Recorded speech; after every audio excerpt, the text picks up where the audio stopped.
सखा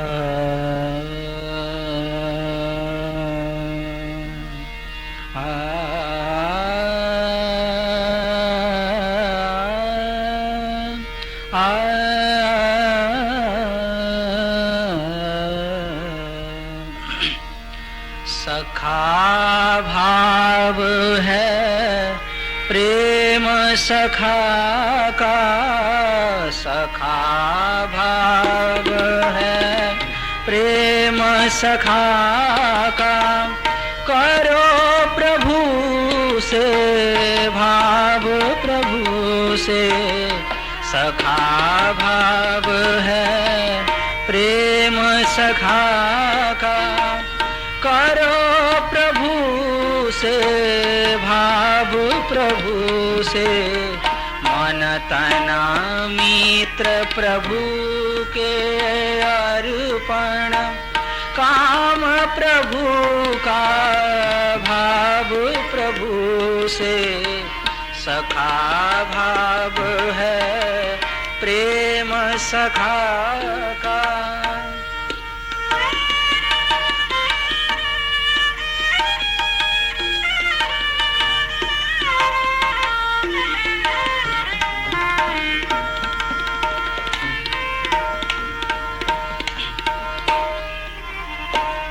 करो वही जो प्रिय प्रभु को, तो ही भाव सखा हो विकसित। करो वही जो प्रिय प्रभु को, तो ही भाव सखा हो विकसित।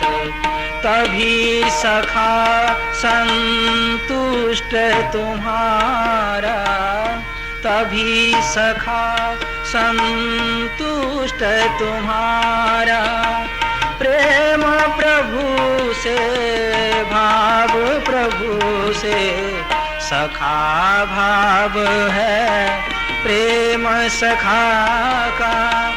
करो प्रभु से भाव प्रभु से, सखा भाव है प्रेम सखा का।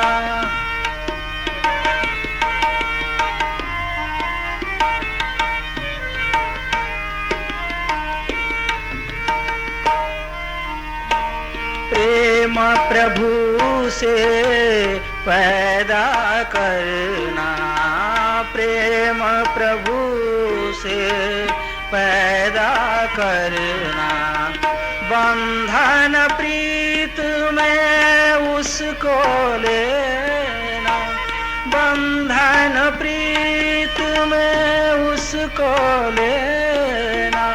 सख्य भाव है होत तभी, सख्य भाव है होत तभी। नेह प्रभु से भाव प्रभु से, सखा भाव है प्रेम सखा का।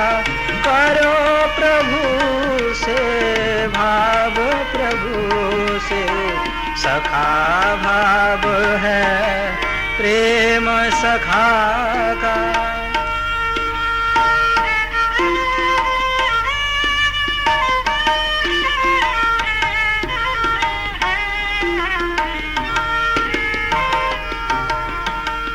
होत प्रभु जब अंतर सन्मुख, होत प्रभु जब अंतर सन्मुख।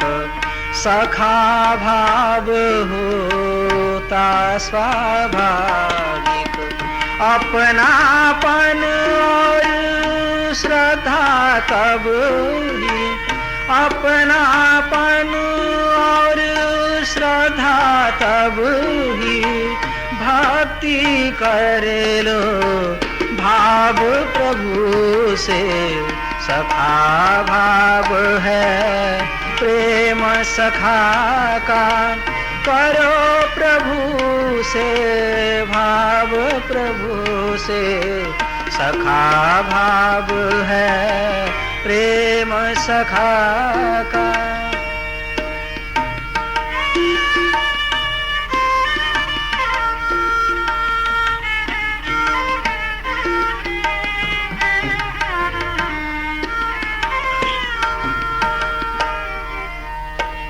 तीर्थ शिवोम रहो आनंदित, तीर्थ शिवोम,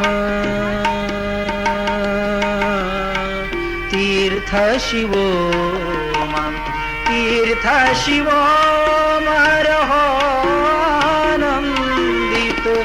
भाव प्रभु का मन में भर लो, भाव प्रभु का मन में भर लो। मित्र भाव हो प्रभु के दाई, मित्र भाव हो प्रभु के दाई। सुख मन लाओ भाव प्रभु से, सखा भाव है प्रेम सखा का। करो प्रभु से भाव प्रभु से, सखा भाव है प्रेम सखा का। मन तन मित्र प्रभु के अर्पण, मन तन मित्र प्रभु के अर्पण। काम प्रभु का भाव प्रभु से, सखा भाव है प्रेम सखा का। सखा भाव है प्रेम सखा का, सखा भाव है प्रेम सखा का।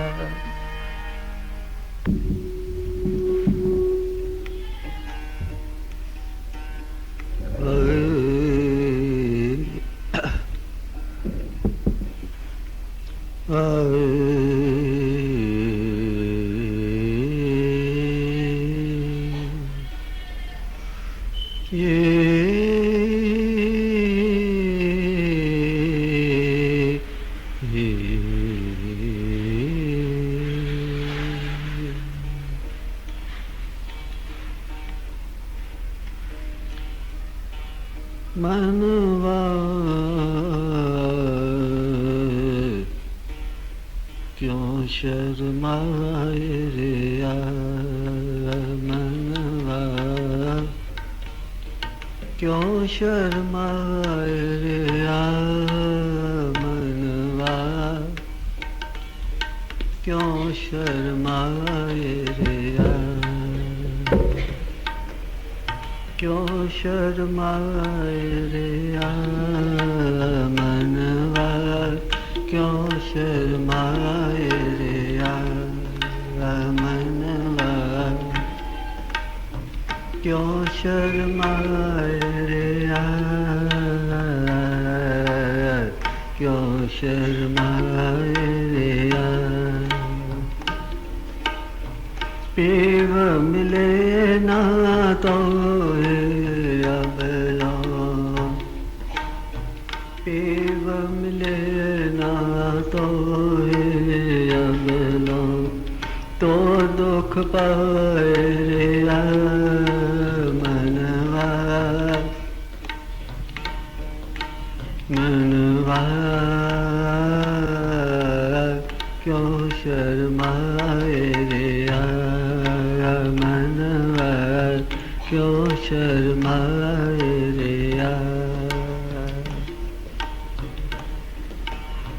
क्यों शर्माए रे मनवा, क्यों शर्माए रे मनवा, क्यों शर्माए रे। पीव मिले ना तो अबला, पीव मिले ना तो अबला, तो दुख पाए रे मन शर्माए रे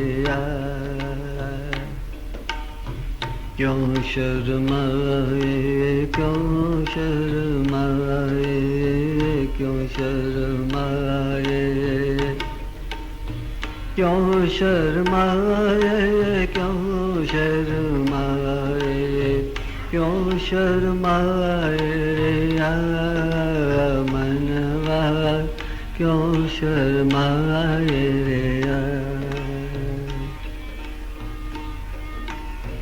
क्यों लगा तू जग के पाछे, क्यों लगा तू,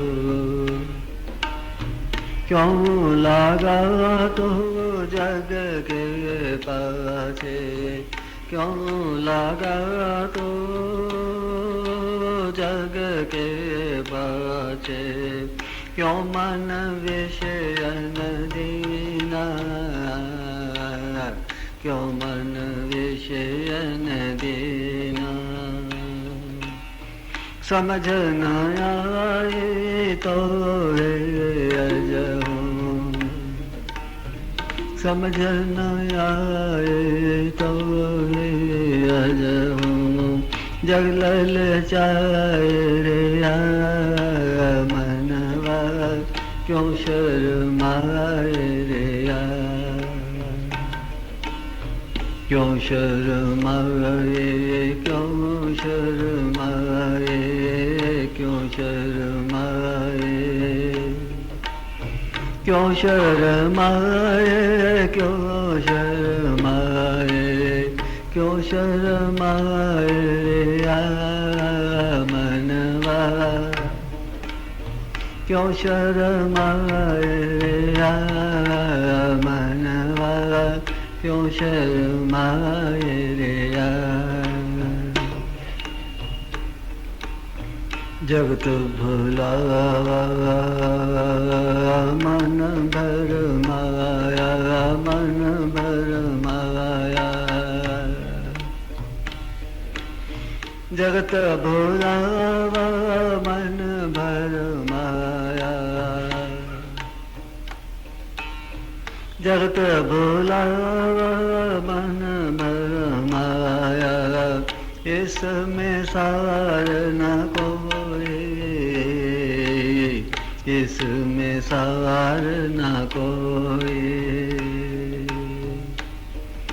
सारहीन जग के तू पाछे, सारहीन जग,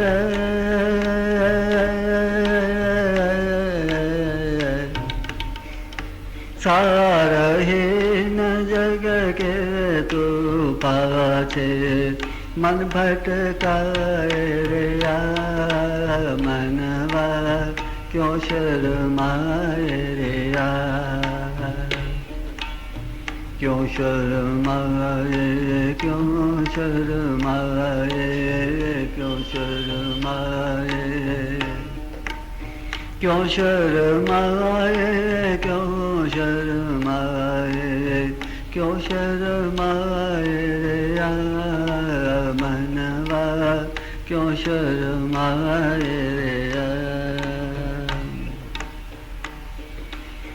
सुंदरता जो जग में दिखे, जग में दिखे,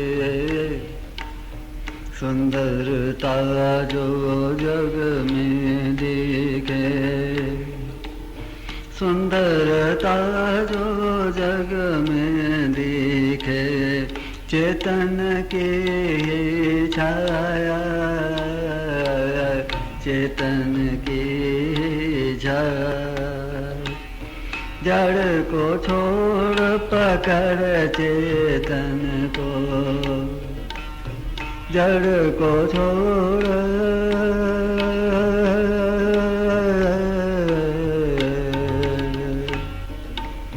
जड़ को छोड़, जड़ को छोड़, जड़ को छोड़, जड़ को छोड़, जड़ को छोड़ पकड़ चेतन को, समझ न पाए रे मनवा क्यों शर्माए रे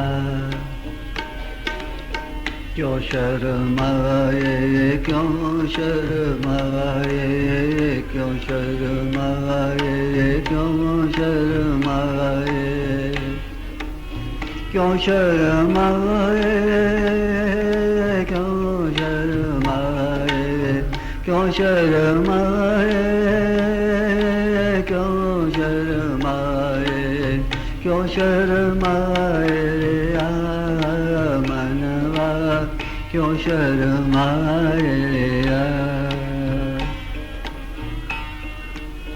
चेतन जग में सर्व समाया सर्व समाया सर्व समाया चेतन जग में सर्व समाया चेतन जग में सर्व समाया भूला जीव है फिरता भूला जीव है फिरता चेतन को तो नहीं पहचाने चेतन को तो नहीं पहचाने चेतन को तो नहीं पहचाने जग भर माए रे मनवा क्यों शर्माए रे क्यों शर्माए क्यों शर्माए क्यों शर्माए क्यों शर्माए क्यों शर्माए क्यों शर्माए रे मनवा क्यों शर्माए रे तीर्थ शिवोम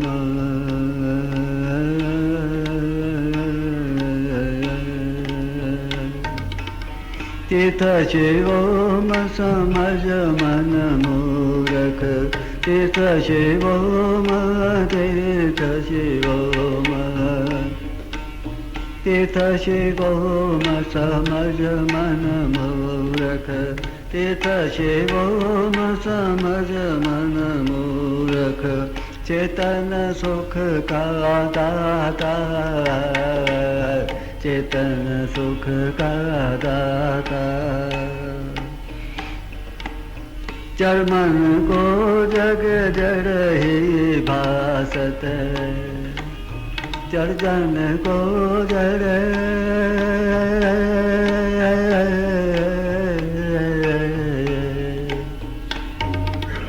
जरमन को जग जड़ ही भासत जग जड़ को मन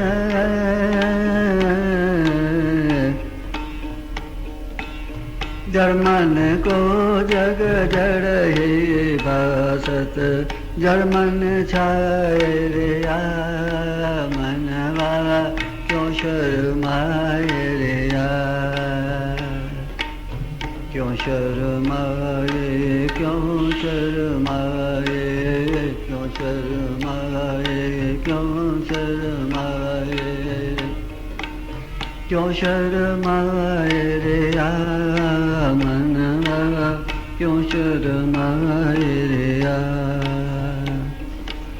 शिव मिले ना तो है अब लो शिव मिले ना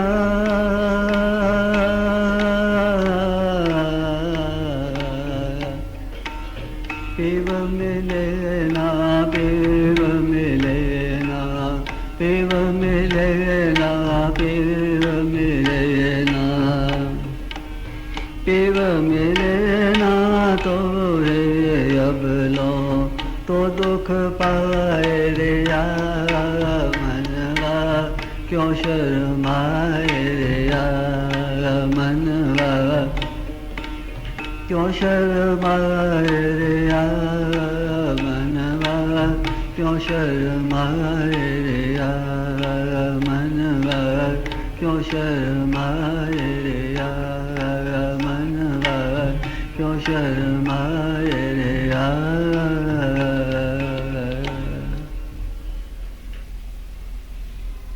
ये जो भजन अभी मैंने आपके सामने कहा है,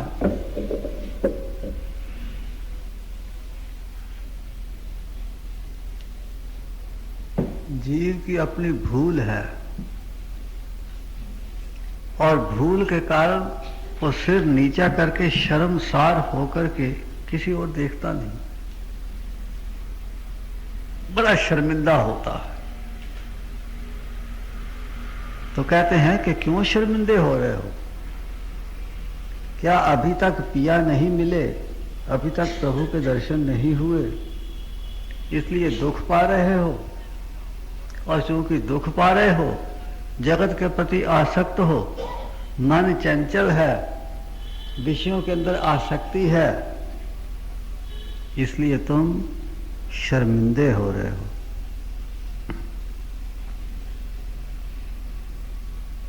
तू जग के पीछे क्यों लगा हुआ है? क्या है जग में?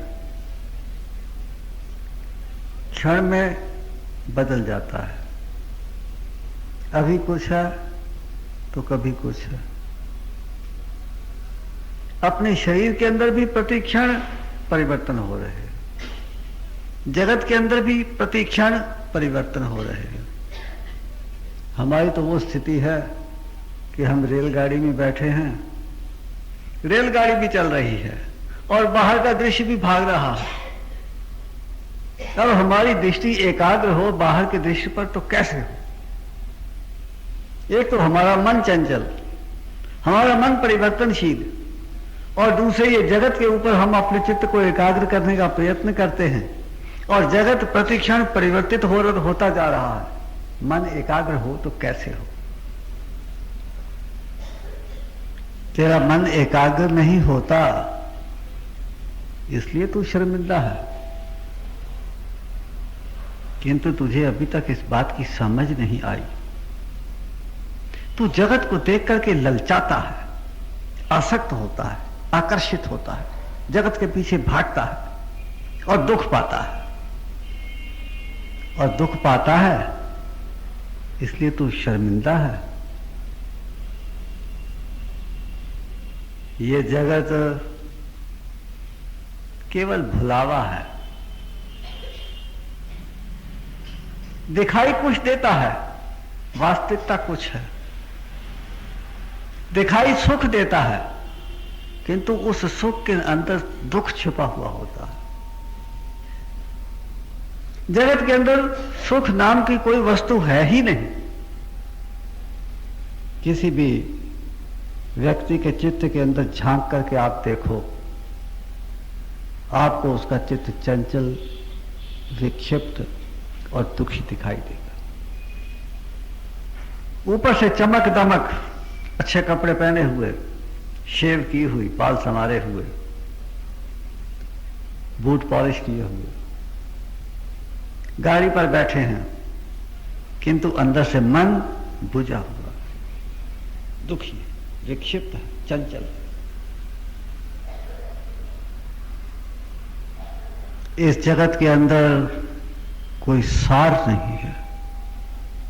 जब यह कहा जाता है कि जगत के अंदर कोई सार नहीं है, तो जिस जगत को हम जगत समझते हैं, जिस नाम और रूप को हम जगत समझते हैं, और जिस नाम और रूप के पीछे हम आकर्षित होकर के आसक्त हो जाते हैं, उस नाम रूपात्मक जगत के अंदर कोई सार नहीं है। किंतु इस जगत का जो आधार है, इस जगत का जो आधार चेतन है, जो ईश्वर तत्व है, वो सत्य है, वो उसमें आनंद है। यदि उसके ऊपर तेरा चित्त एकाग्र हो जाए तो तेरा मन शांत हो जाए और तुझे शर्मिंदा होने की आवश्यकता नहीं पड़े। किंतु तू भी ऐसा भोला है कि नाम रूप के अंदर उलझ करके रह गया है, और इस नाम रूप के आधारभूत तत्व चेतन को तू देखने का प्रयत्न करता ही नहीं। इसलिए तुझे बार बार शर्मिंदगी उठानी पड़ती है, बार बार दुख भोगना पड़ता है।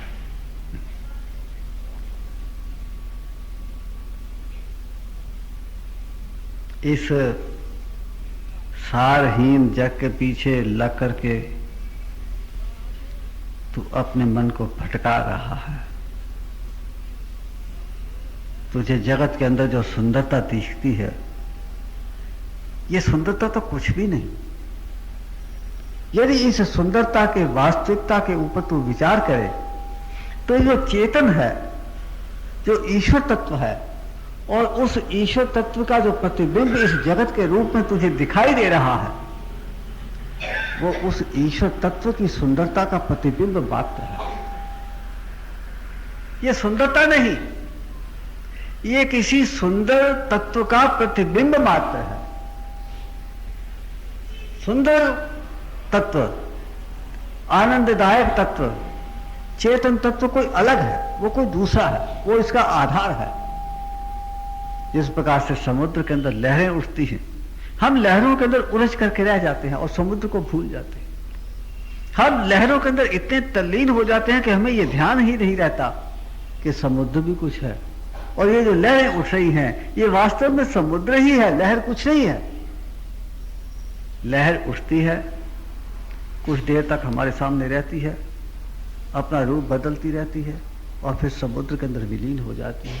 फिर नई लहर उठती है, नई लहर उठ करके वही कौतुक हमारे सामने करती है, विलीन हो जाती है। एक के पश्चात एक लहरें आती हैं, उठती हैं, कौतुक दिखाती हैं और विलीन होती चली जाती हैं। इसी प्रकार से इस चेतन रूपी महासमुद्र के अंदर जो तरंगे हैं, जो स्पंदन है, और उसके कारण ये नाम रूपात्मक जगत तेरे समक्ष उपस्थित होता है, तो उसमें उलझ करके रह गया।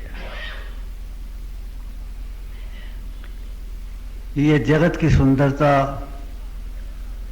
कोई सुंदरता नहीं।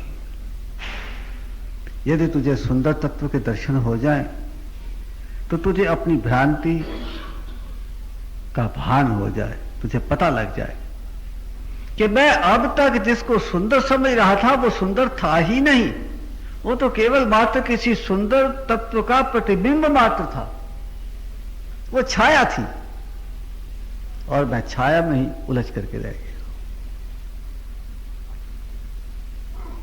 इसलिए ए मानव,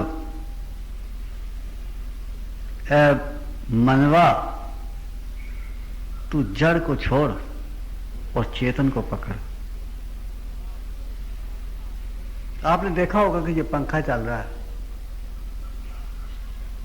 अब ये पंखा ऐसा लगता है जैसे कि स्थिर है। जितनी इसकी गति तीव्र होगी उतनी इसमें स्थिरता आएगी, उतनी उसमें जड़ता आएगी।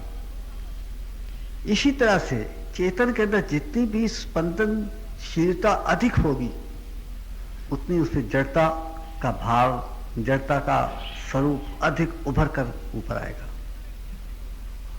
जितनी जड़ता के अंदर आप एकाग्र होगे, जड़ता के ऊपर अपना लक्ष्य रखोगे, उतना चेतन आपकी दृष्टि से ओझल होता चला जाएगा, आपका आनंद विलीन होता जाएगा और आपकी चंचलता और दुख और विक्षेप आपके चित्त के अंदर घर कर जाएंगे।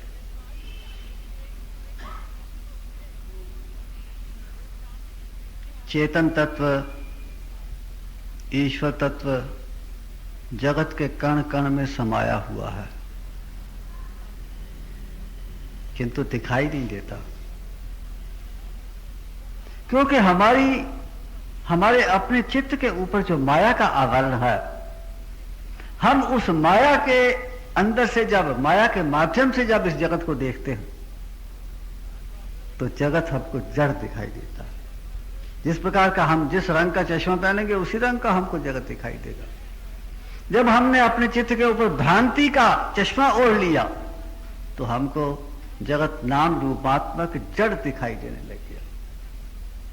इसलिए पहले अपने मन के ऊपर से, अपने चित्त के ऊपर से भ्रांति का चश्मा उतारना पड़ेगा और अपने मन के अंदर पहले चेतन के दर्शन करने पड़ेंगे और जब अपने मन के अंदर चेतन के दर्शन हो जाएंगे, तब जगत के अंदर सर्वत्र चेतन ही चेतन दिखाई देने लगेगा, सर्वत्र ईश्वर ही ईश्वर फैला हुआ दिखाई देगा। जब तक ये स्थिति नहीं आती है, जब तक मन के अंदर भ्रांति है, अहम है, आसक्ति है, वासना है, विक्षेप है, चंचलता है, तब तक तो हमारा लक्ष्य नाम और रूप के ऊपर रहेगा, जड़ के ऊपर रहेगा, और चेतन हमारी दृष्टि से सदैव ओझल बना रहेगा।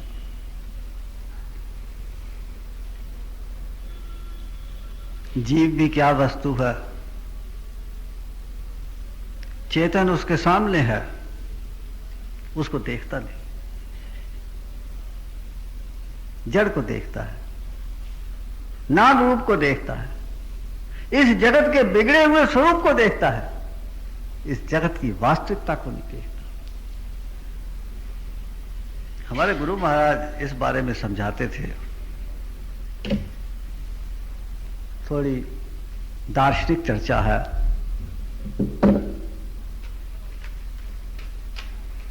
एक सत होता है और एक रित होता है। सत के साथ असत लगा हुआ है, और रित तो सदैव रित ही है। रित ईश्वर तत्व है, किंतु जगत कभी सत होता है, कभी असत होता है। जगत कभी दिखाई देता है, कभी दिखाई नहीं देता।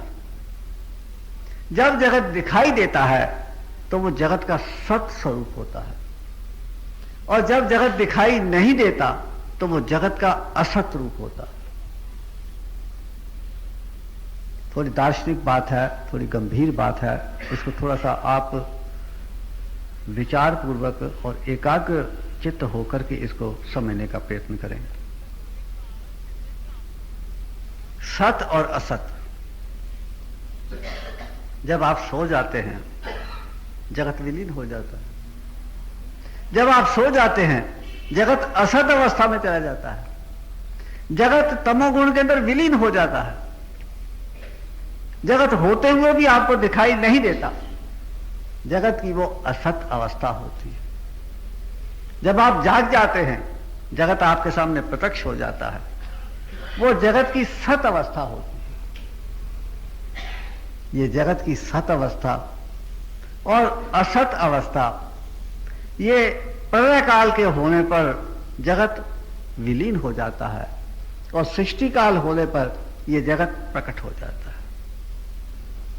जब प्रलय होती है, सारे जीव, सारे दृश्य, प्रत्येक वस्तु, पहाड़, समुद्र, सब कुछ, जो कुछ भी है, सब अदृश्य में चला जाता है, विलीन हो जाता है।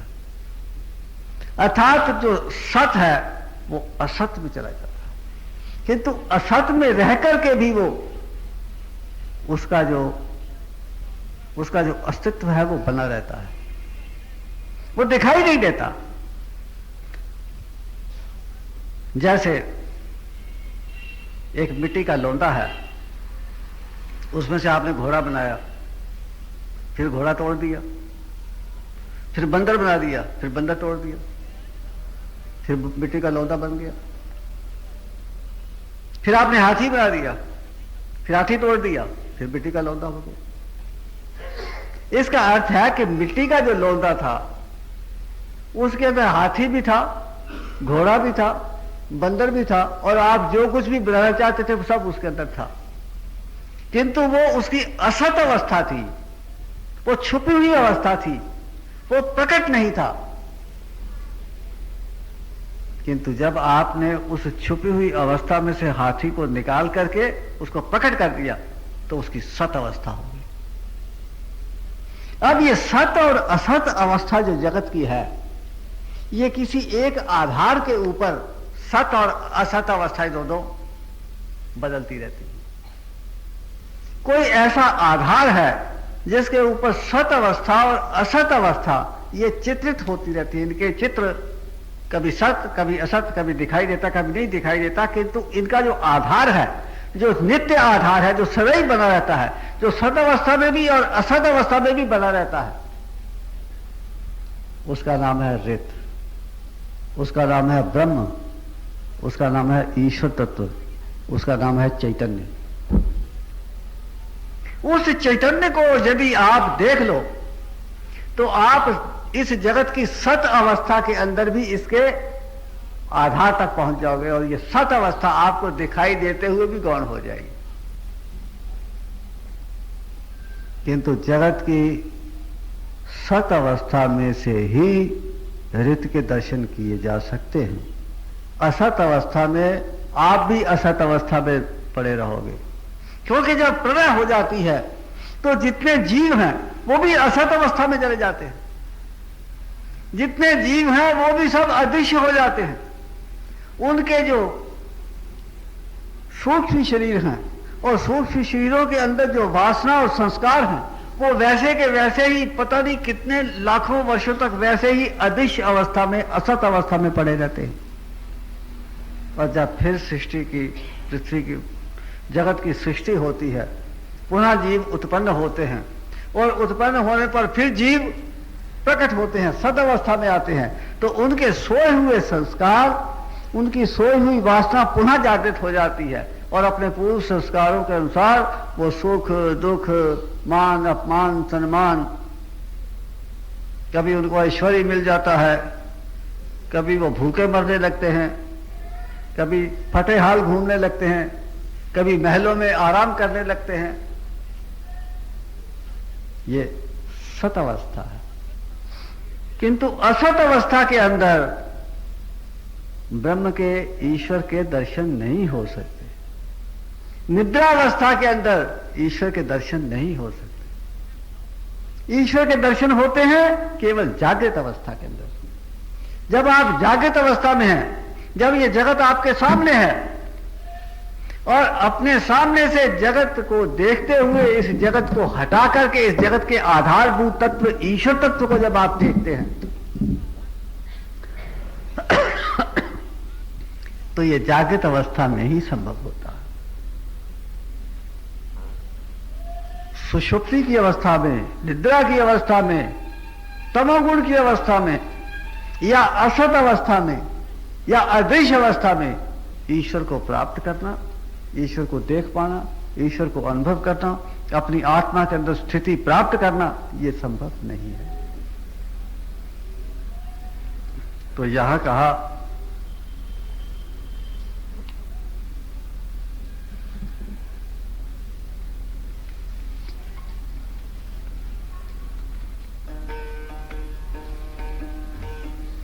चेतन जग में सर्व समाया, भोला जीव है फिरता,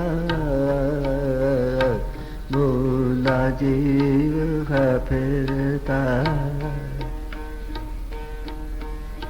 चेतन जग में सर्व समाया, चेतन जग में सर्व समाया, सर्व समाया, सर्व समाया। चेतन जग में सर्व समाया, भोला जीव है फिरता, भोला जीव है फिरता। चेतन को तो नहीं पहचाने, चेतन को तो नहीं पहचाने, जड़ भर माए रे मनवा, क्यों शर्माए रे, क्यों शर्माए, क्यों शर्माए, क्यों शर्माए, क्यों शर्माए, क्यों शर्माए, क्यों शर्माए रे मनवा, क्यों शर्माए रे। तीर्थ शिवोम समझ मन मूरख, तीर्थ शिवो तीर्थ शिवो तीर्थ शिवो समझ मन मूर्ख चेतन सुख का दाता चेतन सुख का दाता जड़ मन को जग जड़ ही भासित जड़ मन को जग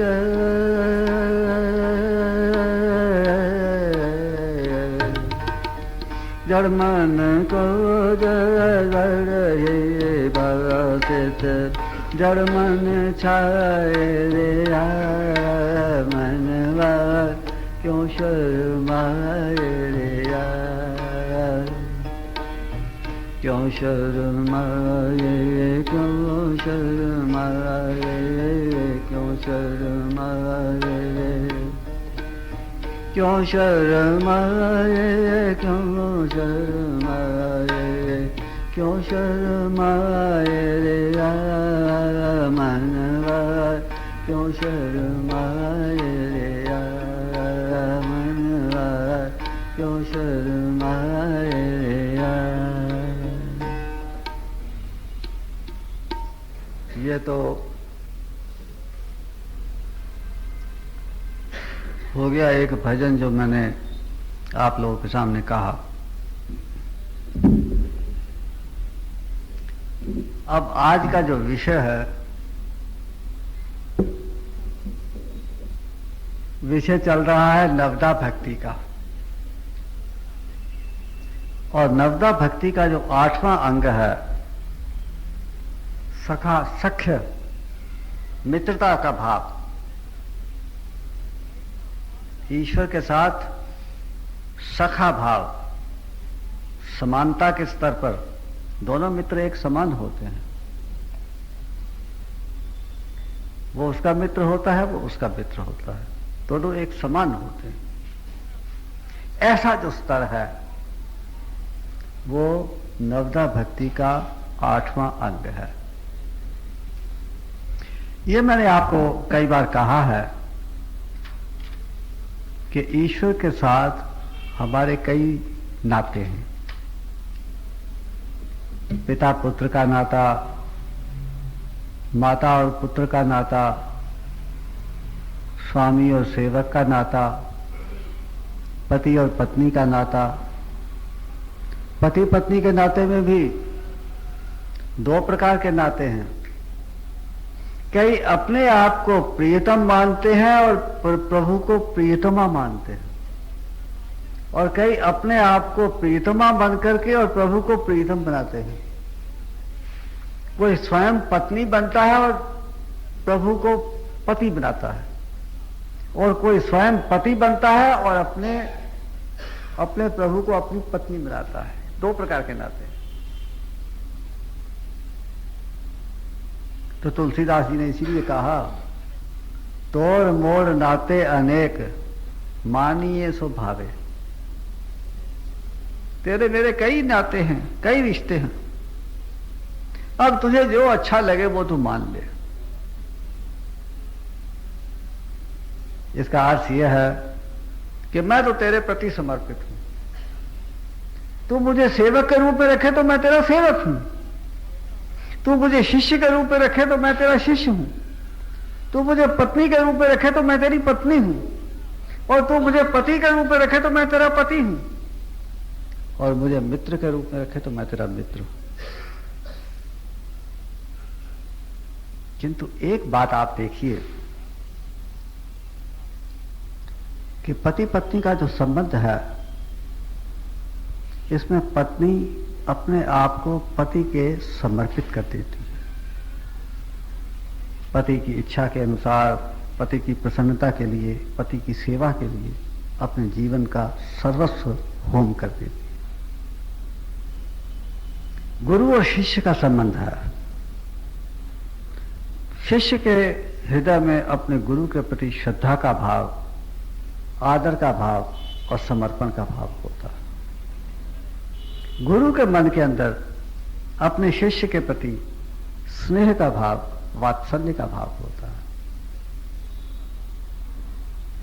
पिता के अंदर अपने पुत्र के प्रति स्नेह का भाव होता है और पुत्र के मन के अंदर अपने पिता के प्रति आदर का भाव होता है, समर्पण का भाव होता है। इस तरह से एक तरफ एक भाव है और दूसरी तरफ दूसरा भाव है, किंतु सखा भाव के अंदर, मित्रता के भाव के अंदर दोनों एक समानता पर आ जाते। इसलिए मित्रता का भाव इन सब प्रकार के भावों से ऊंचा भाव है, ये ऊपर की स्थिति है। स्वामी और सेवक का भाव, सेवक स्वामी के प्रति अपने आप को समर्पित करता है, उसकी सेवा करता है।